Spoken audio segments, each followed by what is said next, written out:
سکینہ تھام رہی تھی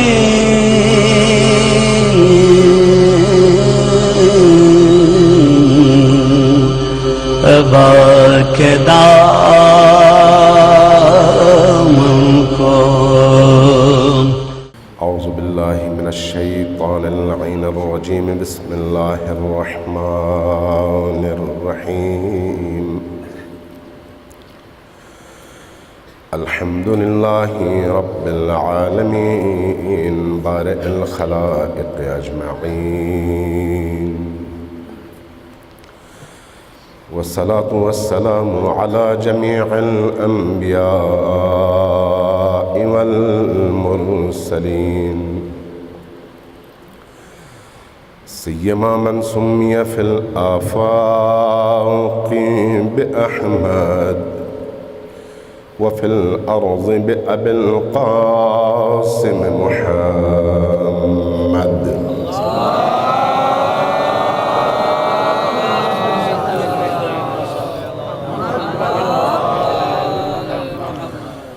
والصلاة والسلام على أولاده الطيبين الطاهرين المعصومين الميامين،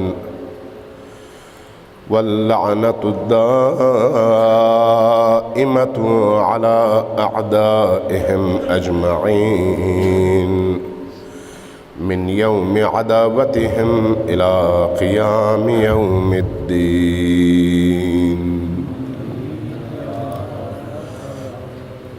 قال رسول الله صلى الله عليه وآله وسلم: إن لقتل الحسين حرارة في قلوب المؤمنين لا تبرد أبدا. صلوات بر محمد وآل محمد.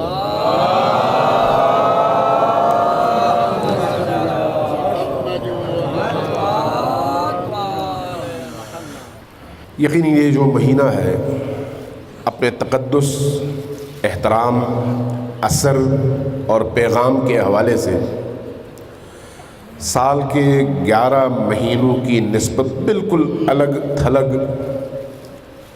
اور نہایت منفرد مہینہ ہے. اس لیے اس مہینے کے اندر آپ کی عبادتوں کی صورتحال اور ہو جاتی ہے، چاہے وہ عبادات نفلی ہوں، مسجد کے اندر ہو، محراب میں ہو، جائے نماز کے اوپر ہو، میدان میں ہو، ذکر حسین کی صورت میں ہو، مرثیے کی صورت میں ہو، سیاہ پوشی کی صورت میں ہو، یا مجالس حسینی میں شرکت کے حوالے سے ہو.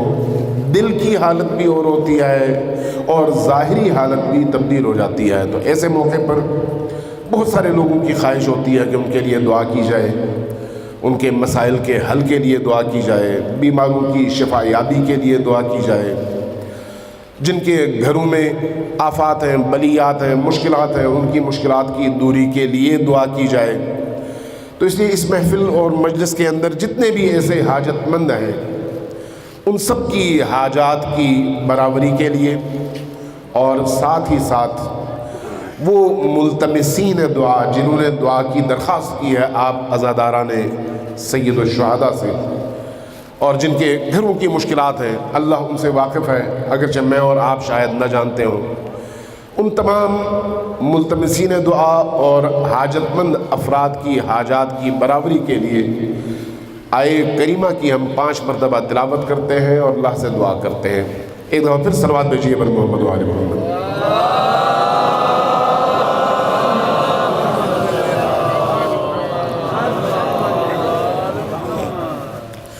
بسم اللہ الرحمن الرحیم. اما يجيب المضطر اذا دعاه ويكشف السوء اما يجيب المضطر اذا دعاه ويكشف السوء أَمَّا يُجِيبُ الْمُضْطَرَّ إِذَا دَعَاهُ وَيَكْشِفُ السُّوءَ أَمَّا يُجِيبُ الْمُضْطَرَّ إِذَا دَعَاهُ وَيَكْشِفُ السُّوءَ أَمَّا يُجِيبُ الْمُضْطَرَّ إِذَا دَعَاهُ وَيَكْشِفُ السُّوءَ يَا كَاشِفَ الْكَرْبِ وَالسُّوءِ وَالْبَلَاءِ اكشف كروبنا وكروب جميع المؤمنين واقض حوائجنا وحوائج السائلين واشف مرضانا ومرضى المؤمنين برحمتك يا أرحم الراحمين وبحق سيد المظلوم سيد الشهداء حسین ابن علی علیہ الصلاۃ والسلام صلوات بر محمد و آل محمد۔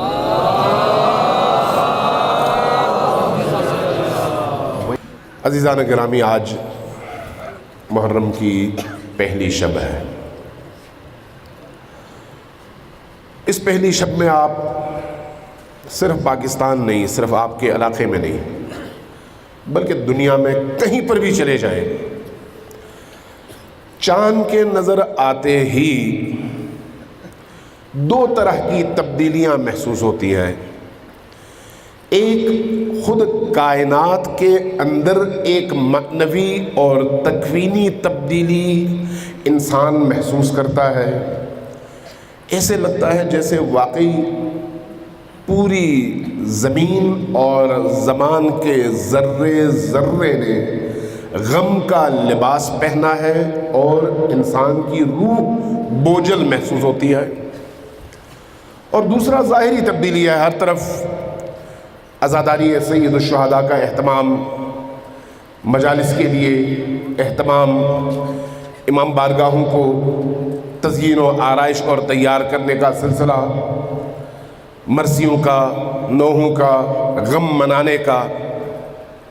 اور یہ آج کی بات نہیں ہے، گزشتہ 1400 سالوں سے یہ سلسلہ چل رہا ہے، اور صرف چل نہیں رہا بلکہ زمانے کے گزرنے کے ساتھ ساتھ اس کی رونق میں، اس کی معنویت میں، اس کے اثرات میں، اس کی تاثیر میں، اس کے پیغام میں، اور لوگوں پر براہ راست ان کی روحوں اور ان کے افکار پر اس کی اثر گزاری میں اضافہ ہوتا چلا جا رہا ہے۔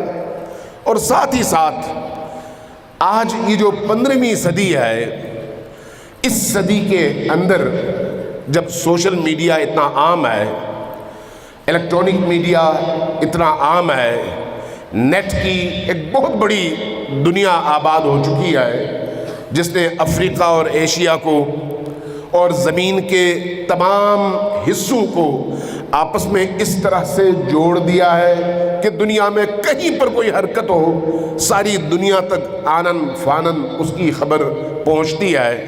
تو یہ ایام اپنے اثرات کے اعتبار سے اور زیادہ اہم ہو گئے ہیں۔ تبدیلی انسانوں کے اندر نظر آ رہی ہے، روحوں کے اندر، فکروں کے اندر، عمل کے اندر۔ پھر پیغام حسینی کو سمجھنے کے زاویوں میں شعور انسانی کے ارتقاء کے نتیجے میں اضافہ ہوتا چلا جا رہا ہے۔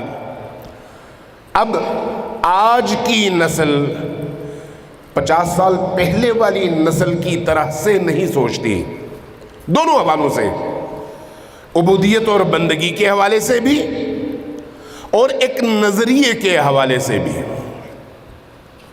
اور ہم روایات میں پڑھتے ہیں کہ ہر گزرتے دن کے ساتھ حسین ابن علی کی یاد، ان کی محبت اور ان کی معرفت نے انسانوں کے قلوب کو مسخر کرتے چلے جانا ہے، دماغوں اور فکروں کو مسخر کرتے چلے جانا ہے، اس لیے کہ زمین اور اہل زمین کے مقدر میں حسینیت اللہ نے لکھی ہے، کوئی اور چیز نہیں لکھی ہوئی۔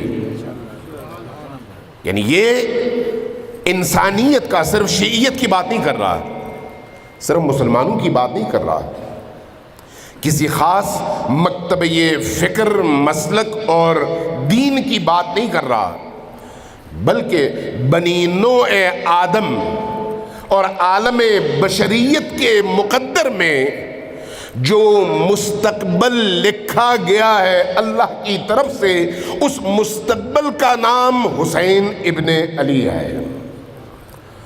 جب ہم اس اعتبار سے ارتقائی سفر کا جائزہ لیتے ہیں تو محسوس کرتے ہیں کہ اس عقیدے اور نظریے میں کس حد تک سچائی ہے اور کس حد تک حقانیت ہے۔ ذرا سوچئے کہ اہل بیت علیہم السلام نے کربلا کے واقعے کے بعد کربلا کے موضوع کو زندہ رکھنے کے لیے کتنے جتن کیے، کتنے جتن، کتنی کوششیں کی۔ کیوں؟ اس لیے کہ جس طرح کا ماحول ڈیولپ ہو چکا تھا، وہاں پر تو دین اور بے دینی آپس میں اس طرح سے خلط ملط ہو چکے تھے کہ اب بے دینی کا نام دین پڑ گیا تھا۔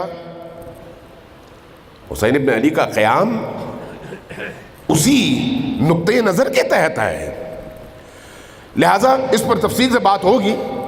لہٰذا آپ دیکھتے ہیں کہ ائمہ اطہار علیہ السلام نے نبی کریم صلی اللہ علیہ وآلہ وسلم کی تعلیمات کو سامنے رکھتے ہوئے امام حسین علیہ السلام کے عشق اور ان کی محبت کو انسانی معاشرے میں زندہ کرنے کے لیے ہر وہ جتن اور ہر وہ کوشش کی جس کے ذریعے سے یہ پیغام اور یہ نظریہ ہر انسان تک پہنچ سکے، اور اس کے لیے قربانیاں دی، اس کے لیے سر کٹائے، اس کے لیے جیلیں برداشت کی، اس کے لیے عزت و ناموس کی حد تک گئے، اس کے لیے بڑی سے بڑی قربانیاں صرف اہل البیت نے نہیں دیں، بلکہ اہل البیت کے پیروکاروں نے، ان کے محبین نے، ان کے عاشقوں نے، ان سے عقیدت رکھنے والوں نے طول تاریخ میں دیا ہے۔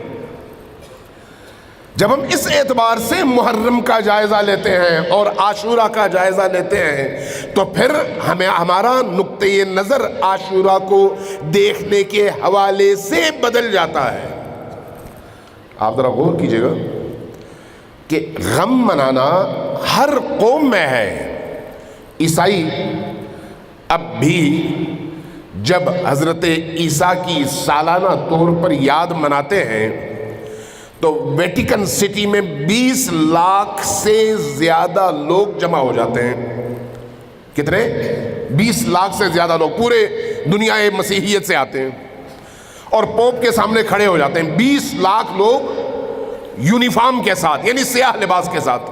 ہر سال اس کا تکرار بھی ہوتا ہے، اور وہاں پر حضرت عیسیٰ، چونکہ ان کی نگاہ میں حضرت عیسیٰ وفات پا چکے ہیں، لہذا ان کا غم منایا جا رہا ہے، اور ان کی بارگاہ میں احترام کی نیت سے کچھ دیر خاموش رہتے ہیں۔ خاموشی گویا ان کی بارگاہ میں احترام کا اظہار ہے، اور اس خاموشی کے بعد پھر مترنم آواز میں سب ایک ردھم میں ایک کلام پڑھنا شروع کر دیتے ہیں۔ 20 لاکھ لوگ سٹیج سے پڑھا جاتا ہے اور باقی لوگ اس کی تکرار کرتے ہیں۔ ہر سال یہ کام ہوتا ہے، لیکن حضرت عیسیٰ کی وفات کو تقریباً 2000 سال گزر چکے، تقریباً۔ ان 2000 سالوں میں حضرت عیسیٰ جیسے اولو العزم پیامبر کی وفات کے اس غم کے حوالے سے عیسائیت نے اپنی روح، اپنی فکر کے حوالے سے کون سی ایسی چیز حاصل کی یاد اور ذکر عیسیٰ سے جو آپ کو یہ بتا سکے کہ 2000 سالوں میں انہوں نے یہ ترقی کیا ہے؟ جو ان کے ہاں طور و طریقے رائج ہیں، غم کا اپنا انداز ہے، اور اس کے اظہار کا اپنا سلیقہ ہے، لیکن اس نے ان کی روحوں میں کسی طرح کی کوئی تبدیلی پیدا نہیں کی، آج بھی جاری ہے۔ اور اگر یہی سلسلہ رہا تو آگے فرض کریں اگر 10,000 سال بھی وہ اسی طرح سے کرتے رہے تو ان کے اندر کوئی تبدیلی نہیں آنی، چونکہ اس غم کے اظہار سے پہلے وہ جیسے ہیں اس غم کے رسومات کے بعد وہ ویسے ہی رہتے ہیں۔ یعنی حضرت عیسیٰ کی یہ یاد ان کے اندر کوئی تبدیلی نہیں لاتی۔ کیا تشیع کے اندر امام حسین علیہ السلام کا یہ جو غم منایا جاتا ہے یہ بھی اسی طرح سے ہے جس طرح سے عالم مسیحیت میں ہے؟ یعنی ہم صرف ایک عزادار قوم ہیں اور سال کے ان ایام میں غم منا کر، رو کر، ماتم کر کے، سینہ کوبی کر کے، مرثیے پڑھ کے، مجالس پڑھ کے جب نکل جاتے ہیں تو پھر ہماری روٹین کی وہی حیات شروع ہو جاتی ہے جو پہلے تھی؟ یا پھر حسین ابن علی علیہ السلام کی یہ جو قربانی کی لازوال داستان ہے اس کے پیچھے کوئی نظریہ ہے جس نظریے کے تحت ائمہ اطہار نے، اہل البیت نے اس یاد کو اور اس ذکر کو ایک خاص رنگ دیا ہے، اور اس رنگ کے نتیجے میں ایک عظیم ہدف ہمارے سامنے موجود ہے۔ سوچنے کی بات یہ ہے، صلوات بھیجیے بن محمد والے محمد۔ پنکھائے رخ کمل تبدیل، ایک دفعہ پھر ذرا صلوات بھیجیے اونچی آواز سے۔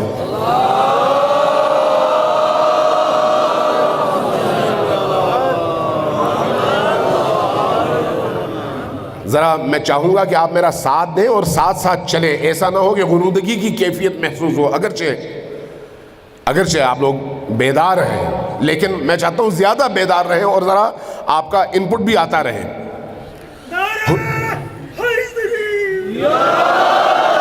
یہ جو حسین ابن علی کا غم ہے، آپ ذرا سوچئے، میں چند ایک مثالیں دیتا ہوں، چونکہ آج پہلی رات ہے، میں کوشش کروں گا کہ اپنے ٹائم کے اندر ختم کروں، لیکن بات ایسی ہے جو بہت زیادہ وسیع ہے اور بہت زیادہ لمبی گفتگو اور بحث و تمہیز کی متقاضی بھی ہے، ضرورت بھی ہے۔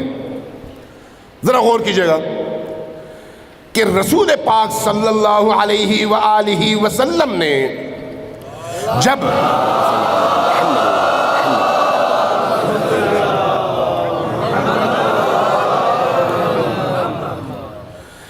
امام حسین علیہ السلام کو اپنی آغوش میں لیا پہلی دفعہ آپ کی ولادت کے بعد، تو بڑا عجیب منظر ہے، بڑا عجیب۔ حضرت ام حبیبہ غالباً ان کے حوالے سے، میں اب ایگزیکٹ میرے ذہن میں شاید ام حبیبہ ہی ہے، وہ جب امام حسین علیہ السلام کو اٹھا کر چلنے لگیں، پوچھا کہاں، کہا کہ ان کو میں دھو دھلا کے آپ کے پاس لاؤں، چونکہ ابھی ولادت ہوئی ہے۔ رسول پاک صلی اللہ علیہ وآلہ وسلم نے بڑے عجیب لہجے میں ان سے مخاطب ہو کے کہا کہ حسین کو تم دھو گی، جس کو اللہ تبارک و تعالی نے جب بھیجا ہے تو یطہرکم تطہیرا کی مصداق بنا کر پاک و پاکیزہ اور طاہر و مطہر بنا کر بھیجا ہے۔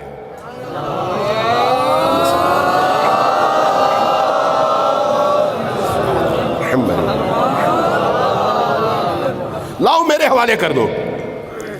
امام حسین کو لایا گیا، رسول کریم کی آغوش میں دیا گیا۔ جبرائیل موجود ہے، جبرائیل عرض کرتے ہیں کہ یا رسول اللہ آپ کو اس بچے کا پتہ ہے کہ یہ کون ہے؟ ہاں یہ حسین ہے۔ وہیں پر ذکر حسین کا آغاز حضرت جبرائیل امین فرماتے ہیں، کربلا کے واقعات کو ایک ایک کر کے رسول پاک کی بارگاہ میں بیان کر کے فرماتے ہیں کہ یا رسول اللہ آپ کا یہ بچہ وہ ہے جو مستقبل میں کربلا کو آباد کرے گا اور کربلا میں یہ مظالم اس پر ڈھائے جائیں گے۔ دوسرے لفظوں میں زمین کے اوپر پہلا خطیب ذکر حسین خود جبرائیل امین ہے، انہوں نے آغاز کیا ہے۔ لیکن میں کہوں گا کہ پہلا وہ نہیں ہے، بلکہ حضرت جبرائیل کو بتانے والی کوئی اور ہستی بھی تو ہے نا۔ وہ کون ہے؟ وہ اللہ کی ذات ہے۔ تو حضرت جبرائیل کو کس نے بتایا؟ اللہ تبارک و تعالیٰ نے بتایا کہ اے جبرائیل زمین پر اتر جا اور میرے پیارے رسول کی بارگاہ میں سلام عقیدت عرض کرنے کے بعد ان کی بارگاہ میں یہ بیان کرنا کہ آپ کا یہ بیٹا وہ ہے جس کو پیاسا کربلا کے میدان میں اس طرح کی درندگی اور بربریت کے ساتھ شہید کیا جائے گا۔ تو پھر پہلا ذاکر حسین کون ہے؟ اللہ تبارک و تعالیٰ کی اپنی ذات۔ یہ کوئی معمولی بات نہیں ہے، اور اس کو، اسی روایت کو اہل سنت نے بھی نقل کیا ہے اور اہل تشیع نے بھی نقل کیا ہے، یعنی دونوں کے درمیان اس حوالے سے کسی طرح کا کوئی فرق نہیں ہے، دونوں اس بات پر متفق ہیں۔ لہذا یہ وہ موقع جب 3 شعبان میں حسین ابن علی آغوش رسالت میں تشریف لاتے ہیں تو وہیں سے اشک مبارک کا جاری ہونا شروع ہو جاتا ہے، رونا شروع ہو جاتے ہیں۔ اور جب اصحاب دیکھتے ہیں کہ نبی کریم اس بچے کی ولادت پر رو رہے ہیں تو وہ بھی رو پڑتے ہیں، چونکہ نبی ہیں، نبی آخر الزمان ہیں، محبوب قلوب ہیں۔ عرض کرتے ہیں یا رسول اللہ اس خوشی کے موقع پر آپ گریہ فرما رہے ہیں؟ کیا فرماتے ہیں؟ فرماتے ہیں کہ مجھے جبرائیل نے اس بچے کے مستقبل کے حوالے سے یہ باتیں فرمائی ہیں، یہ باتیں مجھے سنائی ہیں، اللہ کا یہ پیغام مجھے پہنچایا ہے۔ اب حضرت جبرائیل امین کے بعد تیسرا ذاکر حسین کون ہے؟ خود نبی کریم کی ذات۔ یعنی ذکر حسین ایسا نہیں ہے کہ کسی کی اختراع ہو، نہیں ہے، یہ روز ازل سے اللہ کا فیصلہ ہے۔ اس لیے اللہ کا فیصلہ ہے کہ اس ذکر کے اندر عالم انسانیت کی سربلندی اور بقا کا راز چھپا ہوا ہے۔ یہ کوئی رسم نہیں ہے، یہ کوئی تہوار نہیں ہے، چونکہ یہ تہوار نہیں ہے، چونکہ یہ رسم نہیں ہے، بلکہ اللہ کے رسول کے فرامین کے نتیجے میں یہ عبودیت اور بندگی کی معراج ہے۔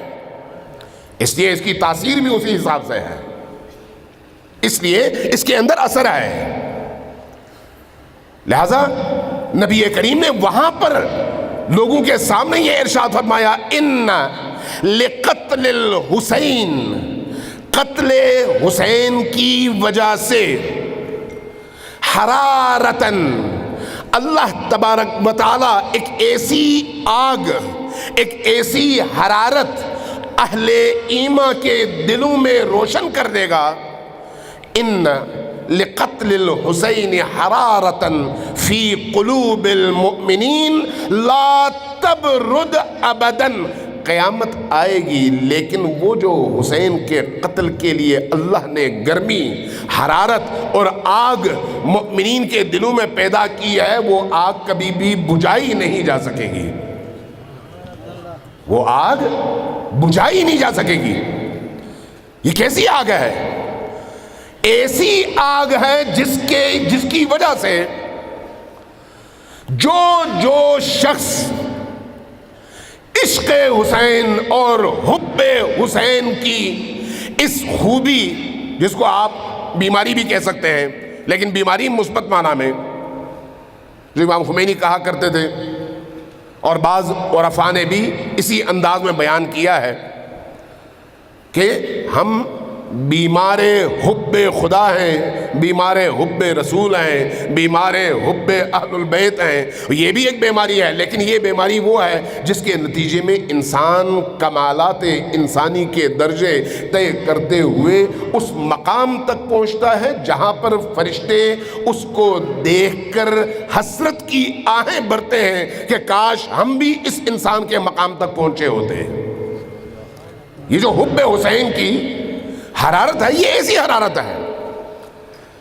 اس لیے آپ دیکھیں کہ جب یہ حدیث ارشاد فرمائی تو اس حدیث کے ارشاد فرمانے کے بعد پھر فضائل حسین اور اہداف حسین کی باری آتی ہے، اس لیے کہا گیا کہ من بکا او تباکا وجبت لہ الجنہ، جو خود رویا اور جس نے دوسروں کو رلایا اس پر جنت واجب ہے۔ اس لیے کہا گیا، یہ کوئی افسانہ نہیں ہے، لیکن ایسا نہ ہو کہ اس حدیث کو ہم اپنے خواہشات کے لیے استعمال کریں، نہیں۔ وہ کون سا گریا؟ گریا بذات ہی، گریا اور رونا بذات ہی مطلوب خدا ہے۔ اللہ کے جلیل القدر ترین انبیاء کی سیرت یہ رہی کہ وہ گریا فرمایا کرتے تھے۔ قرآن کریم نے متعدد انبیاء کی ذاتی زندگی کی روشوں کو جب بیان کیا تو ان کے اوصاف حمیدہ اور کمالات نفسانی کی شکل میں جن اوصاف کو بیان کیا ان میں بارز ترین اور برتر صفت جو ہے وہ ان انبیاء کا گریہ کرنا ہے۔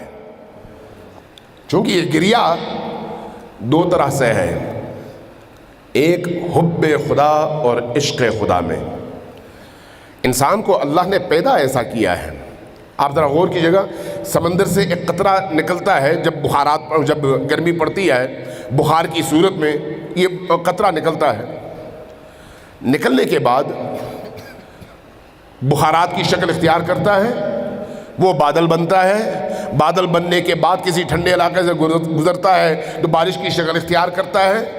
وہ جو ایک قطرہ تھا جس کی کوئی قیمت نہیں تھی، اس نے بارش کی شکل اختیار کرنے کے بعد جب وہ زمین پر گرتا ہے تو فصلیں اگانے کا باعث بنتا ہے، وہ پھر زمین کی آباد کاری کا باعث بنتا ہے، زمین کے بنجرپن کو ختم کرنے کا باعث بنتا ہے، زمین پر بسنے والی مخلوقات کی روزی روٹی کا اہتمام کرنے کا باعث بنتا ہے، وہ وہی قطرہ ہے، لیکن اس عروج نے اس کو وہ کمال عطا کیا ہے، اور اس کمال کے نتیجے میں جب وہ ایک انسان کامل کے وجود کا حصہ بن جاتا ہے یہی قطرہ، تو پھر وہ اس کمال تک پہنچتا ہے جو مطلوب خلقت خدا ہے۔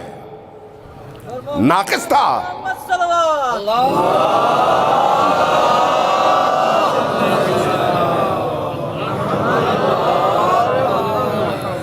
تو اگر ایک قطرہ بادلوں کی شکل میں، دھوئیں کی شکل میں، گیس کی شکل میں اپنی ہیئت تبدیل کرنے کے نتیجے میں سفر کرتے ہوئے کمال کے اس مقام پر پہنچے کہ رسول اور آل رسول، ائمہ اہل البیت، اولیاء اللہ، یعنی انسان کامل کے وجود کا حصہ بن جائے، تو پھر وہ اس ذرے سے اس کہکشاں تک پہنچتا ہے جہاں پر آپ اس کے مقام کا تصور کر ہی نہیں سکتے۔ یہ اس کا سفر ہے صعود اوپر کی جانب، اور جب وہ واپس اللہ سے جا کر ملتا ہے تو پھر ایک ابدی زندگی اس کو نصیب ہوتی ہے۔ یہ کائنات کے تمام ذروں کا سفر ہے، اس لیے کہ انسان وہ مخلوق ہے جو خود ہدف ہے باقی تمام مخلوقات کے لیے، لہذا باقی تمام مخلوقات انسان کے لیے ہیں، اور انسان کی ضرورت میں خرچ ہونے کے بعد ان کو کمال ملتی ہے، کمال کا مقام ملتا ہے۔ یعنی کوئی بھی چیز جو ناقص ہے اگر اس نے کمال کی طرف سفر کرنا ہے تو اس کو انسان کی ضرورت پوری کرنی چاہیے، اور انسان کے وجود کا حصہ بننے کے بعد، میں انسان کی بات کر رہا ہوں، زید عمر بکر کی نہیں، وہ انسان جس کو اللہ نے زمین پر اپنا خلیفہ بنایا ہے، میں اس انسان کی بات کر رہا ہوں، مفہوم انسان۔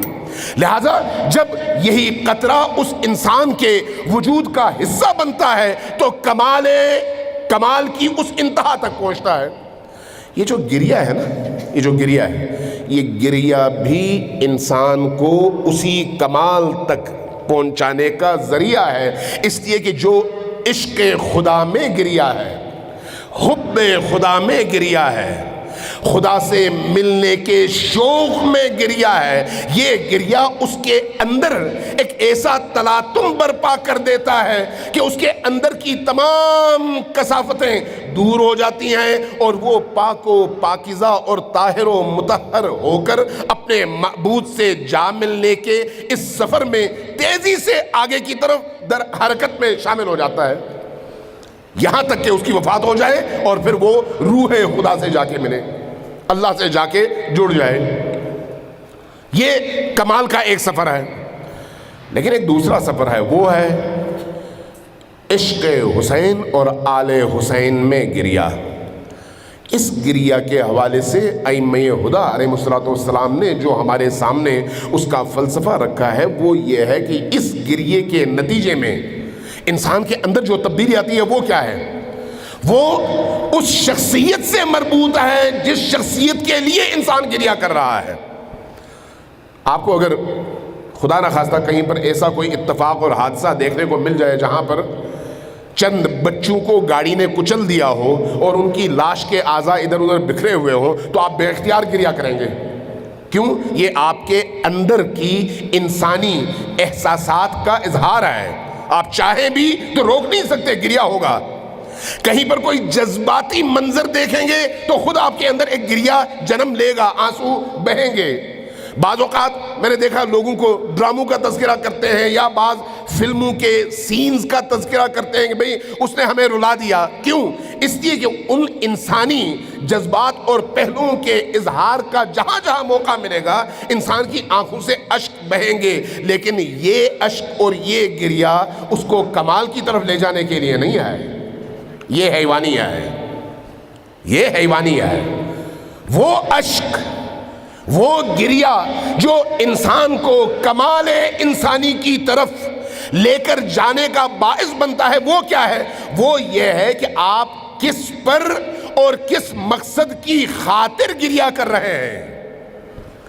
جب آپ اس فلسفے کی روشنی میں کربلا کے واقعے کو اور محرم کو دیکھتے ہیں تو محرم میں آپ کائنات کے اس عظیم شہید پر گریا کر رہے ہوتے ہیں جس نے اپنی تمام ہستی اپنے رب پر نچھاور کرنے کے بعد بھی کف افسوس نہیں ملا، بلکہ فخر سے اپنی پیشانی زمین پر رکھ کر کہا رضن برضاک و تسلیما لامرک، بار الہ تو راضی ہے تو میں راضی ہوں،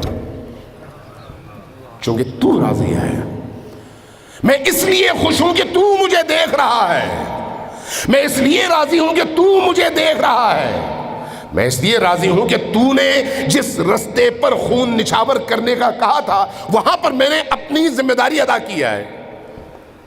رضن برضاک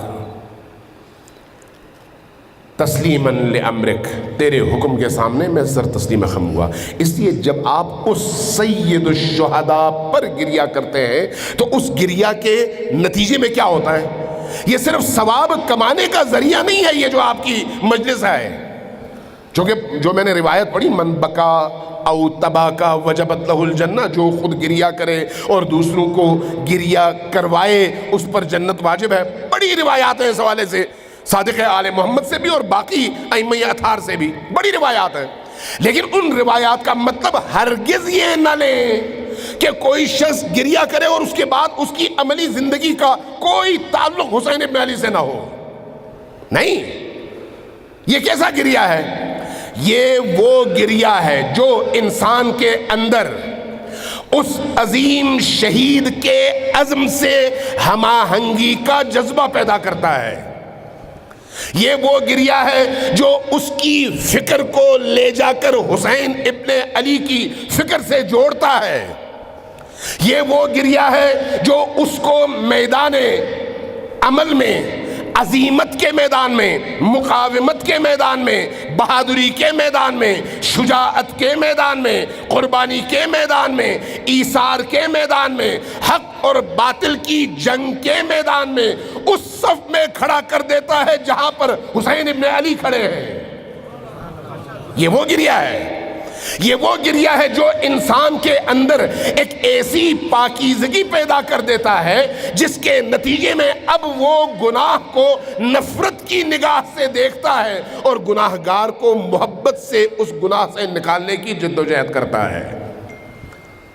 یہ وہ اشک ہے، یہ وہ اشک ہے جو اس کو ایمان کے اعتبار سے لے جا کر کربلا والوں کی صف میں کھڑا کر دیتا ہے۔ تب اس کے اندر کی دنیا تبدیل ہوتی ہے اور وہ اپنے اندر معنویت، روحانیت اور عشق کے ان احساسات کو جو کوئی اور شخص محسوس نہیں کر سکتا، یہ شخص اپنے اندر محسوس کرتا ہے۔ یہ گریہ بے ہدف گریہ نہیں ہے، صرف جذبات کا اظہار نہیں ہے۔ لہذا آپ دیکھتے ہیں کہ حسین ابن علی سے محبت کرنے والوں کی دنیا میں کوئی کمی نہیں ہے، کوئی کمی نہیں ہے، بڑے لوگ ہیں۔ ہندو سندھ کے اندر آپ چلے جائیں، میں نے خود دیکھا ہے، پچھلے سال کسی سفر کے آخری ایام میں شہباز قلندر کے مزار پر آخری ان کا بہت بڑا اجتماع ہوتا ہے، تو مجھے انہوں نے کہا، میں چلا گیا، جب وہاں پر گیا تو وہ انسانوں کا ٹھاٹھے مارتا سمندر، سیاہ پوش، سیاہ لباس، مرد و زن مخلوط، چونکہ سندھ کا کلچر، ایک ایسے موقع پر وہ لوگوں کو ہٹا کر مجھے جگہ دی گئی، میں چلا گیا، میں نے پوچھا یہ آیا شیعہ ہیں، سنی ہیں، مسلمان ہیں، سکھ ہیں، ہندو ہیں، کون لوگ ہیں؟ کہا کہ ان میں شیعہ بھی ہیں، اہل سنت بھی ہیں، لیکن ایک بڑی تعداد ہندوؤں کی بھی ہے۔ وہ ہندو کیا کرتے ہیں؟ حسین ابن علی پر عزاداری کرتے ہیں، حسین ابن علی پر گریہ کرتے ہیں، مجالس کا باقاعدہ انعقاد کرتے ہیں، باقاعدہ گریہ کرتے ہیں، باقاعدہ ذکر حسین بیان کرتے ہیں، مصائب حسین بیان کرتے ہیں۔ اب سوال یہ ہے کہ کیا یہ جو ہے، یہ جو عمل ہے، یہ عمل وہی ہے جو مطلوب ائمہ ہے، جو مطلوب دین ہے، جس کے نتیجے میں انسانی معاشرے کے اندر چینجنگ آتی ہے؟ اگر اس کے اندر شعور شامل ہو جائے، شعور، پھر انسانوں کے اندر تبدیلی آئے گی۔ لیکن اگر یہ صرف رسم ہو تو پھر انسانی معاشرے کے اندر کسی طرح کی کوئی تبدیلی کی توقع آپ نہ رکھیں۔ وہ رسم ہے لیکن کربلا رسم نہیں ہے، وہ رسم ہے لیکن عاشورہ رسم نہیں ہے۔ اس لیے عاشورہ کا مطلب تبدیلی ہے، عاشورہ کا مطلب انسان کے اندر کی دنیا میں چینجنگ کا آنا ہے، وہ بھی عزاداری ہے۔ لیکن جو کربلا کی عزاداری ہے اس کی خصوصیات ہیں، وہ خصوصیات یہی ہیں کہ حسین کے ہدف کو اور ان کے مقصد کو سامنے رکھتے ہوئے اس مقصد کی خاطر حسین کے صف میں انسان کھڑا ہو جائے اور اس کے نتیجے میں جو بھی قیمت دینی پڑے انسان خوشی سے وہ قیمت ادا کرنے کے لیے تیار ہو جائے۔ اصل بات یہ ہے یہاں تک پہنچنا۔ اب جب یہاں تک بات آئے گی تو پھر آپ محسوس کریں گے کہ ہمارے اپنے اندر بھی بڑی کیٹیگرائزیشن ہے، بڑے درجے ہیں، بڑے طبقات ہیں۔ کم لوگ ایسے ہیں، کم لوگ جو اس مقام پر پہنچ کر حسین ابن علی کی عزاداری سے وہ فیض حاصل کرتے ہوں جس کے نتیجے میں وہ کربلا کے شہداء کے درمیان کھڑے ہونے کو اپنی زندگی کا سب سے بڑا ہدف اور اپنی سب سے بڑی آرزو سمجھے۔ یہ جو سمجھنا ہے یہ تکلم نہیں ہے کہ آپ لفظوں سے کہیں کہ یا لیتنی کنت معکم فافوز معکم فوزا عظیما، یہ لفظ نہیں ہے، یہ عمل ہے، یہ انسان کی اندر کی کیفیت ہے۔ یہ اگر صرف الفاظ ہوں تو پھر قرآن کریم بھی اپنا اثر کھو دیتا ہے۔ اگر پیچھے ارادہ ہو، اگر پیچھے عزم ہو، اگر پیچھے ایمان ہو تو اس ایمان کے نتیجے میں خود یہ کلمہ، یہ جملہ، یہ جو جملہ میں نے ابھی ادا کیا، یا لیتنا یا لیتنی کنت معکم فافوز معکم فوزا عظیما، کاش میں کربلا میں آپ کے ساتھ ہوتا تو اس فوز عظیم تک پہنچتا، یہ ایک آرزو میں یہ کلمہ ڈھل جاتا ہے۔ یہ جملہ ایک آرزو میں ڈھل جاتا ہے، اس آرزو کے نتیجے میں انسان کے شعور کی ایک حرکت اور اس کا سفر شروع ہو جاتا ہے، اور پھر وہ اس ہدف تک پہنچنے کے لیے میدان عمل میں وہی رستہ اور وہی حکمت اختیار کرتا ہے جو حسین ابن علی نے اختیار کی اور ائمہ اطہار نے اختیار کی، اور اس کے نتیجے میں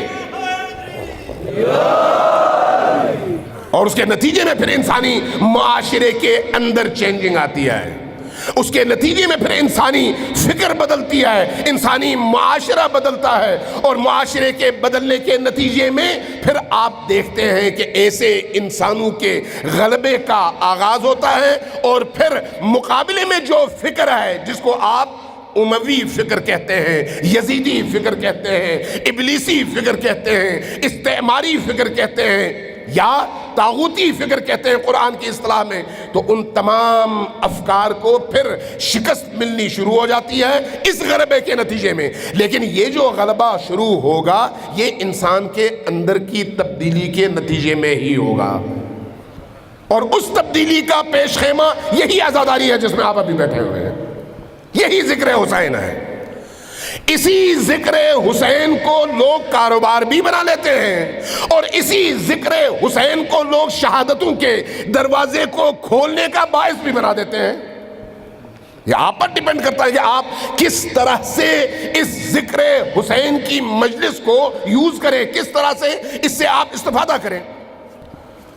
ذرا غور کریں، آج اور 1400 سال پہلے یعنی 61 ہجری اور آج فرق دیکھیں۔ ایک وہ دور تھا جب آپ امیر المؤمنین کا ایک جملہ بھی نقل کرتے ہوئے اپنی گردن کے کٹنے کے حوالے سے مطمئن نہیں ہوتے تھے کہ میری گردن بچے گی۔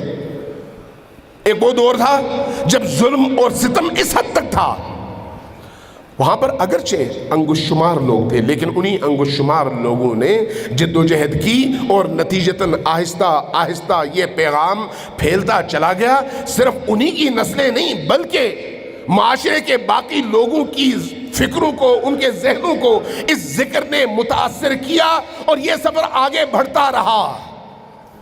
آج پوری دنیا کے اندر، یہ میں آپ کو فیکٹ اینڈ فگرز بتاتا ہوں، میں نے کسی انگریز کے اس میں پڑھا تھا کافی عرصے پہلے، اس نے کہا کہ میں نے یہ دیکھا ہے کہ 24 گھنٹوں کے اندر ہر 3 منٹ میں کہیں نہ کہیں زمین پر حسین کا تذکرہ ہوتا ہے۔ 24 گھنٹوں کے اندر ہر 3 منٹ میں کہیں نہ کہیں حسین کا تذکرہ ضرور ہوتا ہے۔ یہ کیسے ہوا؟ اس پاکیزہ خون کی تاثیر ہے۔ اس خون کے اندر یہ قوت ہے کہ اگر کوئی شخص اس خون کو اپنے گلے لگا لے اور اس کے پیغام کو سمجھے تو وہ پوری دنیا کو مسخر کر سکتا ہے۔ جب ہم امام زمان کے حوالے سے پڑھتے ہیں کہ امام زمان تشریف لائیں گے تو ان کی زبان پر سب سے پہلا جملہ کیا ہے؟ ان کا نعرہ کیا ہے؟ ان کا پیغام اہل زمین کے لیے کیا ہے؟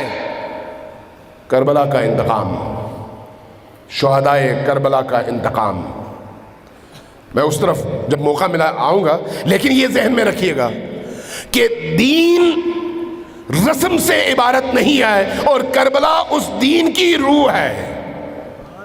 اگر آپ کربلا کو دین سے نکال دیں تو کربلا اخروٹ کے اس دانے کی طرح سے ہے جس میں سے اب مغز نکال کے چھلکے کو آپس میں جوڑ کے سجا کے آپ شوکیس میں رکھ دیں، جس کے اندر کچھ نہیں آئے۔ میں تھوڑا سا آپ کی تھکن دور کرنے کے لیے بھی یہ عرض کروں، اہل سنت کے درمیان میں کافی ورک ہے اور تعلق ہے، آنا جانا اٹھنا بیٹھنا، وہ بھی بہت بڑی تعداد میں آتے ہیں۔ تو ایک دفعہ کسی ایسے ہی موضوع پہ گفتگو ہوتے ہوئے کسی ایک بہت بڑی شخصیت نے اہل سنت کی مجھے کہا کہ ہم نے بہت کوشش کی کہ لوگوں کو منظم کریں دین کی ویلیوز کے لیے، لیکن ہم کر نہیں پائے، آپ لوگ کیسے کر لیتے ہیں؟ پوچھا آپ لوگ کیسے کر لیتے ہیں؟ میں نے اس کے جواب میں کہا کہ ایک چیز کی طرف آپ کی توجہ نہیں ہے۔ وہ کیا؟ میں نے کہا وہ ہے مفہوم اور پیغام شہادت۔ یہ جو کربلا ہے نا، یہ کربلا اگر کسی قوم کی زندگی کا حصہ بن جائے تو پھر اس قوم کو ظلم کے خلاف میدان میں نکالنا مشکل نہیں رہتا۔ کربلا کی وجہ سے ہر وہ انسان جس کا ضمیر زندہ ہو وہ اپنی جان کربلا کے پیغام کے لیے فدا اور قربان کرنے کے لیے تیار ہو جاتا ہے، اور وہ پھر بڑے سے بڑے دشمن کو خاطر میں نہیں لاتا۔ لیکن جس قوم کے اندر کربلا زندہ نہ ہو، جس قوم کے نظریات میں اس کی بنیاد کربلا نہ ہو، تو وہ لاکھ صبح سے شام تک باز کرتا رہے اسی اخروٹ کی مانند ہے جس کے اندر مغز نہیں آئے۔ لہذا یہ جو عزاداری سید الشہداء ہے یہ مکتب تشیع کا سب سے بڑا سرمایہ ہے، سب سے بڑا سرمایہ۔ لہذا اس سرمایے کی حفاظت کی ضرورت ہے، اس سرمایے کو فروغ دینے کی ضرورت ہے، اس سرمایے کو کاروباری طبقے کے ہاتھ سے نکالنے کی ضرورت ہے، اس سرمایے کو لوگوں کی فکروں کی تعمیر میں بنیاد بنانے کی ضرورت ہے، اس سرمایے کے نتیجے میں انسانی معاشرے کو اعلیٰ ترین انسانی اقدار کی طرف متوجہ کرنے کی ضرورت ہے۔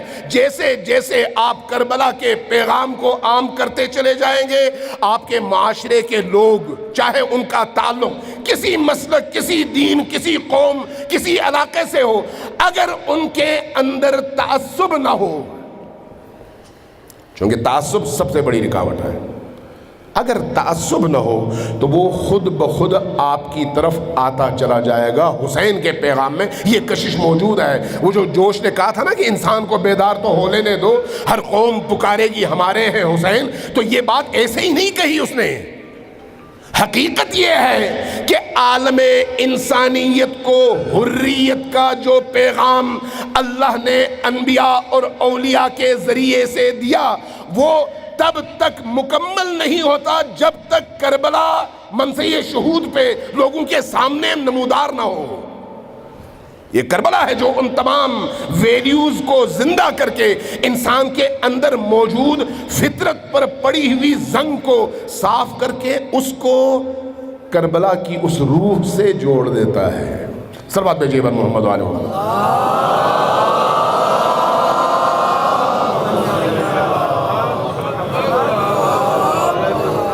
ایک دفعہ پھر صلوات بھیجیے بر محمد علیہ وسلم۔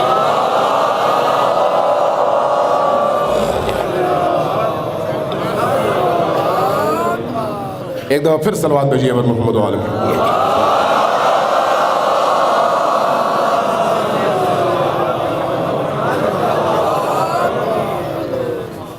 ہم میں سے ہر ایک یقیناً یہاں پر جو آپ تشریف لائے ہیں حسین کے عشق میں تشریف لائے ہیں۔ میں آپ کو ایک نسخہ بتاتا ہوں، بعض بزرگوں نے یہ کہا اور ہم نے دیکھا کہ اس کی واقعی تاثیر ہے۔ کوشش کریں اس کے بعد یہ جو 10 دن ہے، کل یکم محرم کا دن ہے، کسی بھی نماز کے بعد 100 دفعہ قل ہو اللہ پڑھیں، توجہ سے پڑھیں اور بارگاہ حسینی میں ہدیہ کریں۔ 100 دفعہ روز، کوئی بڑی بات نہیں ہے، زیادہ سے زیادہ 10 منٹ لگیں گے، چلتے پھرتے بھی آپ کر سکتے ہیں، آفس کی طرف جاتے ہوئے، کاروبار کی طرف جاتے ہوئے، گھر جاتے ہوئے، گھر سے نکلتے ہوئے، سونے سے پہلے، اٹھنے کے بعد، کسی بھی موقع پر تسبیح ہاتھ میں لیں، 100 دفعہ قل ہو اللہ پڑھیں۔ یقین جانیے یہ قل ہو اللہ پڑھنے کے بعد اخلاص کے ساتھ جب آپ بارگاہ حسینی میں ہدیہ کرتے ہیں تو حسین وہ محسن عظیم ہے جو کسی کا احسان اپنے سر پر باقی نہیں رکھتا، فوراً جواب دیتا ہے۔ آپ اپنے اندر تبدیلی محسوس کریں گے کہ آپ حسین سے، حسین ابن علی علیہ السلام سے جڑ گئے ہیں۔ کربلا چونکہ آج پہلی رات ہے، تھوڑا سا کربلا کو سمجھنے کے لیے، چونکہ یہ بحث جو ابھی میں نے چھیڑی ہے اس پر انشاءاللہ تعالیٰ بعد کے ایام میں بھی میں بات کروں گا، اس لیے کہ کربلا پر گریہ کے حوالے سے جو روایات ہیں، کربلا کے واقعات کو بیان کرنے کے حوالے سے جو روایات ہیں، جو زیارت حسین علیہ السلام پر جانے کے حوالے سے روایات ہیں، اور اس حوالے سے تاریخ کے بہت سارے واقعات ہیں، وہ ہمارے اندر ہماری مینٹلٹی چینج کرنے کا باعث بنتی ہے۔ تو اس لیے میں چاہوں گا کہ وہ چیزیں ہمارے علم میں ہوں اور عملی طور پر ہم اس کو محسوس کر سکیں۔ لہذا اس پر میں بات کروں گا، لیکن یہ یاد رکھیے گا کہ کربلا کا آغاز سقیفہ سے ہوا ہے۔ کربلا کا آغاز سقیفہ سے ہوا ہے، اور کربلا کی بنیادیں اسی دن رکھی گئی تھیں جس دن زہرائے اطہر سلام اللہ علیہا نے مسجد کا رخ کیا تھا۔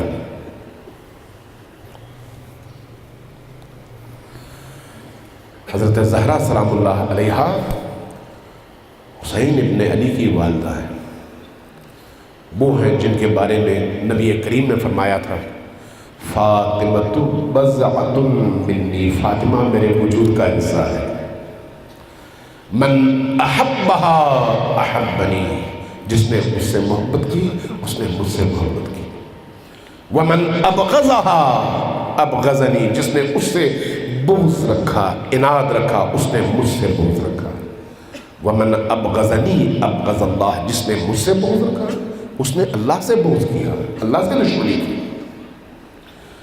فاطمہ کوئی معمولی خاتون نہیں ہے، خود حسین ابن علی کی ماں ہونا اپنی جگہ ایک بڑی فضیلت ہے، لیکن خود فاطمہ وہ ہستی ہیں جو ائمہ اطہار کے درمیان اس چراغ کی مانند ہیں جس کے گرد پروانے طواف کرتے ہیں۔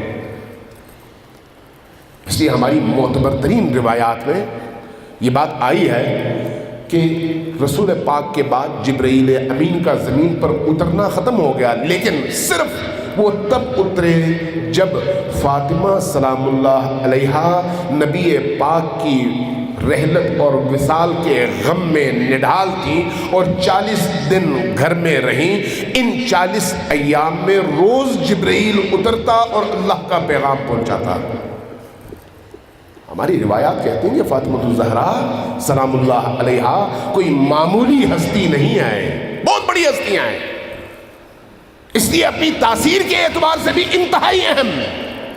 یہ یاد رکھیے، اگر آپ کی زندگی میں کوئی مشکل ہو، کوئی مشکل،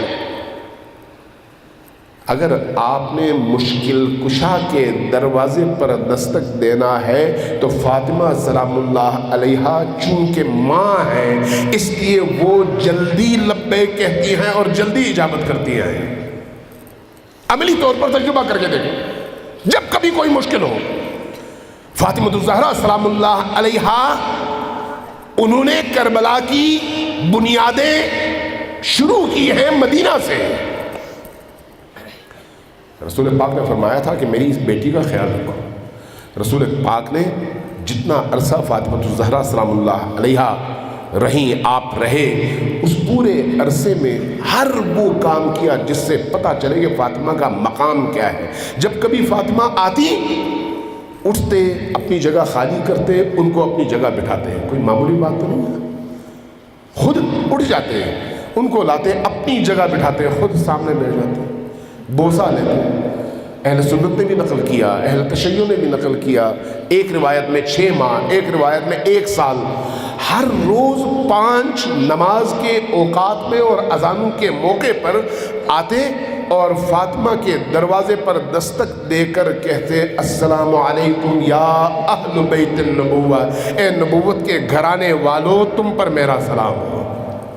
یہ وہ دروازہ ہے، یہ وہ گھر ہے، اور یہ وہ بیٹی ہے۔ جب وصال رسول ہوا اس کے بعد اس بیٹی پر جو قیامتیں ٹوٹیں، ان قیامتوں نے اس بیٹی کو یہ کہنے پر مجبور کر دیا کہ سبت علی المصائب لو انہا سبت علی الایام سرنا لیالیا، کاش یہ مصیبتیں مجھ پر نہ پڑتی، اگر یہ جو مصیبتیں مجھ پر پڑی ہیں اگر دن کے اجالے پر پڑتی تو دن کا اجالا رات کی تاریکی میں تبدیل ہو چکا ہوتا۔ اتنا مجھ پر ظلم کیا گیا، اتنا مجھ پر ظلم کیا گیا۔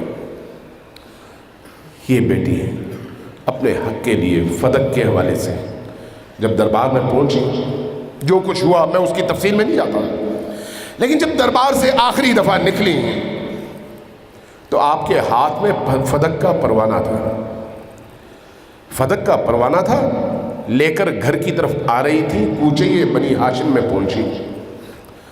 جب کوچے بنی ہاشم میں پہنچی تو سامنے سے ایک شقی ابن شقی آیا، پوچھا فاطمہ کہاں سے آ رہی ہے؟ کہا میں دربار سے، مسجد سے۔ آپ کے ہاتھ میں کیا ہے؟ فدق کا پروانہ ہے۔ کہا کیوں آپ کو انہوں نے دیا ہے؟ میرا حق تھا۔ کہا نہیں، آپ کا حق نہیں تھا، چھیننے کی کوشش کی۔ میں جب یہ کیفیات پڑھتا ہوں روایات میں، تاریخ کے صفحات میں، تو مجھے برداشت نہیں ہوتا کہ کیسی کیفیت تھی، کیسی کیفیت تھی۔ امام حسن نے کیسے برداشت کیا ہوگا، امام حسین نے کیسے برداشت کیا ہوگا، خود امیر المؤمنین نے کیسے برداشت کیا ہوگا۔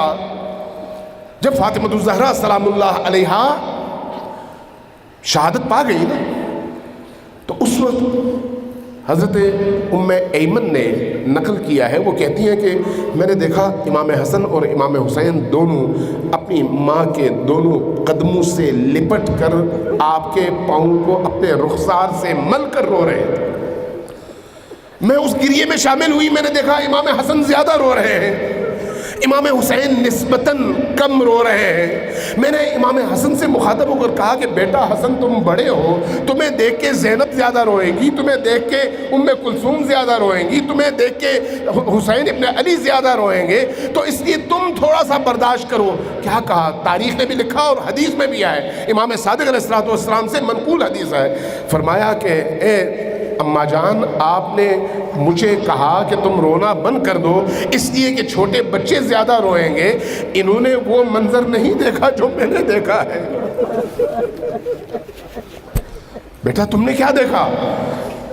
فرمایا کہ اماں جان، جب میں کوچے بنی ہاشم میں اپنی والدہ کی انگلی پکڑ کے مسجد سے آ رہا تھا، منظر کشی کی، مسجد سے آ رہا تھا، تو وہ شقی جب سامنے آیا اور میری ماں کے ہاتھ سے پروانۂ فدق چھیننے کی کوشش کی، تو میری ماں نے جب روکا تو اس ظالم کا ہاتھ اٹھا، اور اس ہاتھ کے اٹھنے کے بعد جب میری ماں زمین پر گری تو اس کو اٹھانے والا کوئی نہیں تھا، پہلو پہلے سے شکستہ تھا، ہڈی پہلے سے ٹوٹی ہوئی تھی، اور جب اٹھنا چاہا تو آپ کی چیخ نکلی۔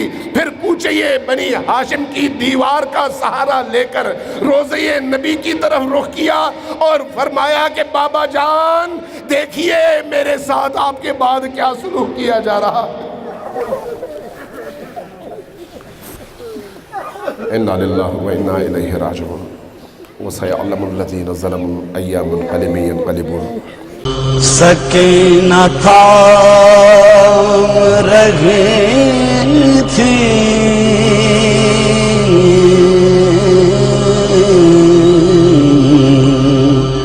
ابا کے دامن